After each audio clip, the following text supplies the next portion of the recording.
மக்கள் அனைவருக்கும் வணக்கம். இன்னைக்கு வியாழக்கிழமை சில ஸ்டாக்ஸ் கன்சிடர் பண்ண போறோம். இன்னைக்கு நம்ம ஒரு 5 ஸ்டாக் கன்சிடர் பண்ண போறோம். சரிங்களா? அதாவது என்னோட போர்ட்ஃபோலியோல நான் டாப் அப் பண்ணுவேன். எதுவும் புதுசா எதுவும் என்டர் பண்ணல. என்னோட போர்ட்ஃபோலியோல இருக்கிற ஸ்டாக்கை நான் டாப் அப் பண்ண போறேன். அதை பண்றதுக்கு முன்னாடி நான் உங்களுக்கு கம்யூனிட்டி பீப்புளுக்கு ஒரு விஷயம் சொல்லிடுறேன். இந்த வாரம் யார் யாரெல்லாம் கம்யூனிட்டியில ஜாயின் பண்ணீங்களோ அவங்க அத்தனை பேருக்கும் நாளைக்கு வெள்ளிக்கிழமை 9 மணிக்கு இண்டக்ஷன் மீட்டிங் இருக்கு. How to become a professional investor அப்படிங்கிற கிளாஸ். கிட்டத்தட்ட 3 மணி நேர கிளாஸ். ஸோ முடிஞ்ச வரைக்கும் ஒரு பீஸ்ஃபுல்லான லொகேஷன்ல உட்காந்து நீங்க நோட்ஸ் எடுத்துக்கங்க. ஏன்னா கொஞ்சம் டீட்டெயிலான விஷயமா இருக்கும். உங்களுக்கு ரொம்ப இன்ட்ரெஸ்டிங்காகவும் இருக்கும்.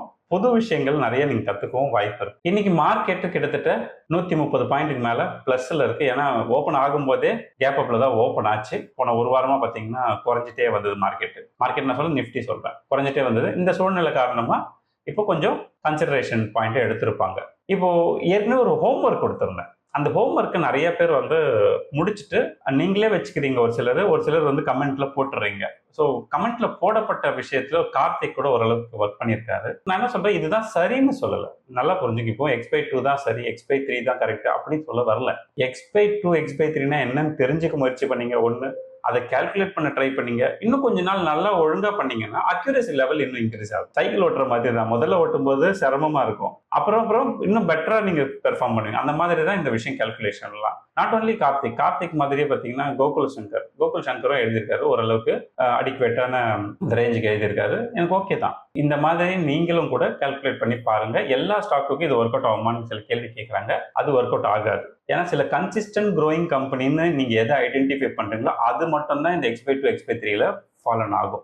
ஆக்சுவலா ஒரு கேள்வி நான் பார்த்தேன். அது என்னன்னா, இந்த ஆவரேஜ் பில வாங்கு, average B and below average B வாங்குன்னு சொல்றீங்க. ஆனா X/2 X/3 கால்குலேஷனும் போடுறீங்க. இப்போ நான் எதுல வாங்குறது, இதுல வாங்குறதா அதுல வாங்குறதாங்கிற குழப்பம். நல்லா புரிஞ்சுக்கோங்க. X/2 X/3 கான்செப்ட் எல்லாம் எதுக்குன்னா, ஒரு ஸ்டாக்கை உங்க போர்ட்போலியோல கொண்டு வந்து சேர்க்கறதுக்காகவும் மேற்கொண்டு ஆவரேஜ் பண்றதுக்காகவும் நீங்க யார்கிட்டையும் கேட்கக்கூடாது. ஓகே.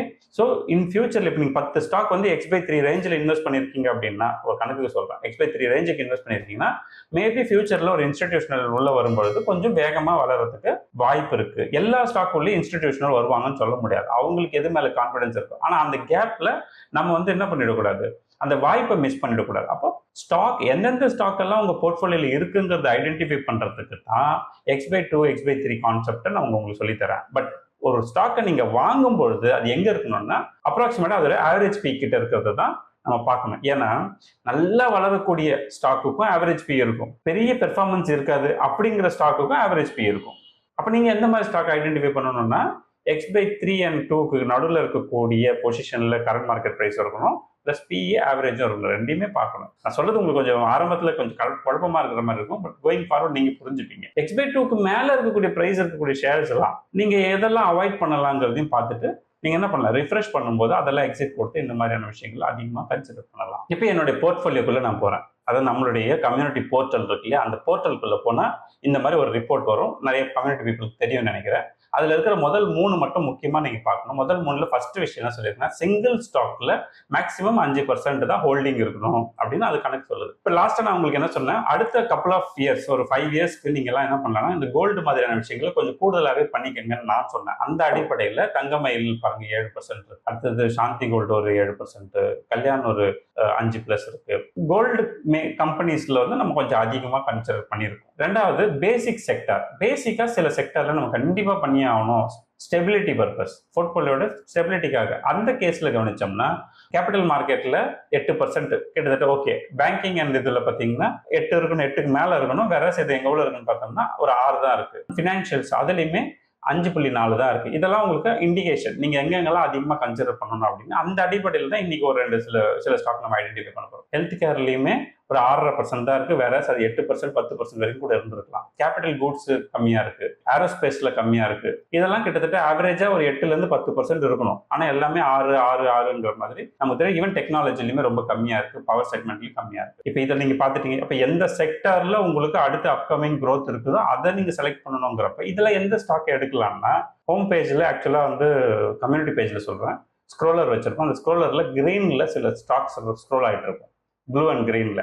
அந்த ப்ளூ கலர்லயோ இல்லைன்னா கிரீன் கலர்லயோ நீங்க ஃபர்தர் கன்சிடரேஷன் பண்ணலாம் அப்படிங்கிறது தான் இன்னைக்கு நம்ம ஒரு 5 ஸ்டாக் மட்டும் வாங்குறதுனால கிரீன்ல இருந்து ஒரு 3 கம்பெனியும் ப்ளூல இருந்து 2 கம்பெனியும் எடுத்திருக்கேன். ஸோ நான் அந்த என்னென்ன கம்பெனி எடுத்திருக்கேன்னு ஒன்று சொல்றேன் உங்களுக்கு.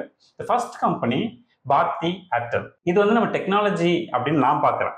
பொதுவாக வந்து இன்வெஸ்டர்ஸ் எல்லாம் எப்படி பார்ப்பாங்க, இந்த கம்பெனியை ஒரு டெலிகாம் கம்பெனியை மட்டும் பார்க்க மாட்டாங்க, இது ஒரு டெக்னாலஜி ரிலேட்டட் கம்பெனியாக பார்ப்பாங்க. ஒன்று. ரெண்டாவது, இதே விஷயத்துக்குள்ள இன்னைக்கு உங்களுக்கு எல்லாருக்கும் தெரியும், நம்ம கட்டிட்டு வர இந்த மொபைல் பில்லெல்லாம் ஒரு ரேட் ஏறப்போகுது. அடுத்த ஒரு வருஷத்துக்குள்ள எனாமஸ் சேஞ்சஸ் வரப்போகுது. ஆஸ் அ கன்சியூமராக நமக்கு வந்து இது பாதிக்கப்படும், பட் ஆஸ் அ இன்வெஸ்டராக இதுக்கு நமக்கு பாசிட்டிவாக கொடுக்கும். அப்படிங்கிறதுனால நான் என்ன பண்ணுறேன்னா, ஏர்டெல்ல இப்போதைக்கு இது கிரீன்ல தெரியறதுனால இன்னைக்கு கன்சிடரேஷன் இதை சேர்த்துட்டேன். ஓகே, இது கரண்ட் மார்க்கெட் பிரைஸ் அப்படின்னு எடுத்துக்கிட்டீங்கன்னா 1943 கிட்டத்தட்ட ஹையஸ்ட் பிரைஸ் அப்படின்னு நம்ம சொல்லுவோம். பட் நம்மளுடைய போர்ட்டல்ல என்ன சொல்லுதுன்னா, இந்த கம்பெனியோட ஃபியூச்சர் growth-ஓட கம்பேர் பண்ணும்போது இது வந்து அவ்வளவு பெரிய பிரைஸ் இல்லை, இது அடிக்குவேட்டான பிரைஸ் தான் அப்படின்னு ஒன்று சொல்லுது. ரெண்டாவது என்ன சொல்லுது பாருங்க, பி வந்து 33 இருக்கு, பிரைஸ் டு புக்கு 6.8, கிட்டத்தட்ட 7 கிட்ட இருக்கு. ROI 17% இயர் ஆன் இயர் உங்களுக்கு கிடைக்குது. ஸோ இதுல புக் வேல்யூ மட்டுமே 282 ரூபாய் கிட்ட இருக்கு.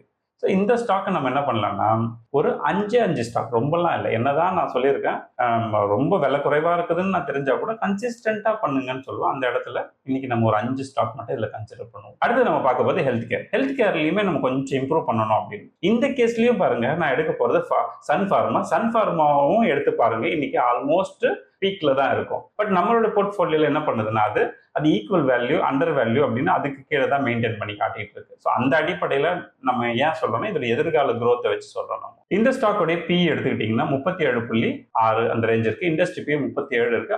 ROI 13 இருக்கு. ROI நமக்கு பிரச்சனை இல்லை. இயர் ஆன் இயர் இந்த கம்பெனியோட growth தான் நமக்கு முக்கியம். அதுல வகையில் இது மோர் தென் 15% மேல இயர் ஆன் இயர் growth இருக்கும். புக் வேல்யூ 348 ரூபாய். இந்த ஸ்டாக்கை நம்ம என்ன பண்ண போறோம்னா, கிட்டத்தட்ட 1896 ரூபாய்க்கு கன்சிடர் பண்ண போறோம். எத்தனை நம்பர்ஸ்னா 5 ஸ்டாக் மட்டும் நம்ம கன்சிடர். மூணாவது நம்ம பார்க்க போது ஐசிஐசிஐ பேங்க். இப்போ 1406 ரூபாய் இருக்கு. உங்களுக்கு லாஸ்ட் 5 வருஷத்துல 100% growth கொடுத்துருக்கோம். இது இயர் ஆன் இயர் growthல 19%, 18% அந்த ரேஞ்சுக்கு இயர் ஆன் இயர் அவங்களோட சேல்ஸ்ல இம்ப்ரூவ் பண்ணிட்டே போறாங்க. அதை நம்ம பார்க்குறோம். இந்த கம்பெனியுடைய கரண்ட் PE 16.8, கிட்டத்தட்ட 17 இருக்குன்னு வச்சுக்கோங்களேன். இது ஏர்னிங் பர் ஷேர் எடுத்து கம்பேர் பண்ண 83 ரூபாய் அந்த ரேஞ்சுக்கு இருக்கும். புக் வேல்யூ 520 ரூபா. பிரைஸ் டு புக் எடுத்து பார்த்தோம்னா 2.7 இருக்கு.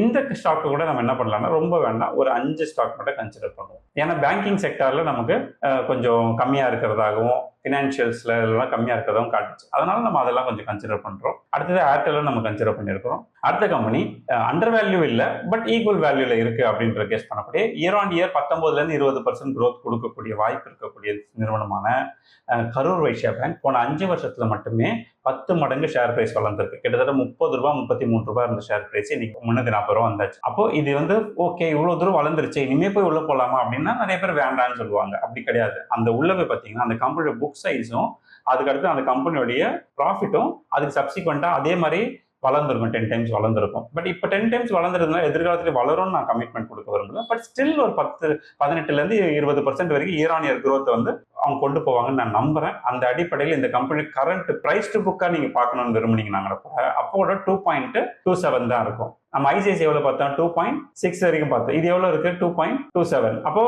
இன்னுமே அடிக்குவேட் பொசிஷன்ல தான் இருக்கு. பட் அடிக்குவேட் பொசிஷன்ல ஒரு பொருள் சீப்பா கிடைக்குதுங்கிறதுக்காக நான் வாங்க மாட்டேன். அது அடுத்தடுத்த கட்டங்கள்ல 15% இயர் ஆன் இயர் growth கொடுக்குங்கிற கான்பிடன்ஸ் இருந்ததா வாங்குவேன்னு சொல்லியிருக்கேன் இந்த கம்பெனி. அந்த அடிப்படையில் இன்னைக்கு அந்த ஷேரோட பிரைஸ் ரொம்ப கம்மி, 340 ரூபா தான் நிற்குது. நாம என்ன பண்ணலாம், ஒரு 30 ஸ்டாக் இப்போ வாங்கிக்கலாம். நாளை பின்ன இன்னும் கூட கொஞ்சம் விலை குறைஞ்சதுன்னா அகைன் நான் என்ன பண்ணுவேன், இன்னொரு 30-40 ஸ்டாக் வாங்குவேன். அதனால நீங்களும் அது மாதிரி பண்ணீங்கன்னா தான் இது சரியா வரும். இன்னைக்கு மட்டும் வாங்கி வச்சுட்டு அப்புறம் நாளைக்கு குறைஞ்சிச்சுன்னு உட்காரக்கூடாது. அது இல்லை உங்க வேலை. இது இன்னுமே நல்ல வளரக்கூடிய வாய்ப்பு இருக்கக்கூடிய கம்பெனிங்கிறதுனால கொஞ்சமா கன்சிடர் பண்ணி வைக்கிறேன். ஸோ 30 ஸ்டாக்ஸ் வாங்கினோம்னா நமக்கு ஒரு 10,000 ரூபாய் கிட்ட வரும்னு வச்சுக்கலாம். டெக்னாலஜி ரிலேட்டட் கம்பெனி அப்படின்னு பார்த்தோம்னா நான் பர்சிஸ்டன்ஸ் சொல்லுவேன், அதுக்கப்புறம் கோஃபோர்ஜ் சொல்லுவேன், இந்த மாதிரி சில நிறுவனங்கள் சொல்லுவேன். அந்த அடிப்படையில் இன்னைக்கு கோஃபோர்ஜுமே நான் ரொம்ப நம்பர்ஸ் கம்மியாக வச்சிருந்தேன், கவனிக்காமலே விட்டுட்டேன். இருந்தாலும் பரவாயில்ல, நம்ம என்ன பண்ணுவோம், கோஃபோர்ஜுமே இந்த தடவை கன்சிடரேஷன் எடுத்துப்போம். இது வந்து அண்டர் வேல்யூ ஸ்டாக் இல்லை, இது ஈக்குவல் வேல்யூ ஸ்டாக் தான். PE கிட்டத்தட்ட 41-42 இருக்கு. ROI பார்த்தோம்னா 16% இருக்கு. இயர் ஆன் இயர் growth அப்படின்னு எடுத்துக்கிட்டோம்னாலும் கிட்டத்தட்ட 25%க்கு மேல இருக்கும் சேல்ஸ்ல சொல்ல இயர் ஆன் இயர் growth.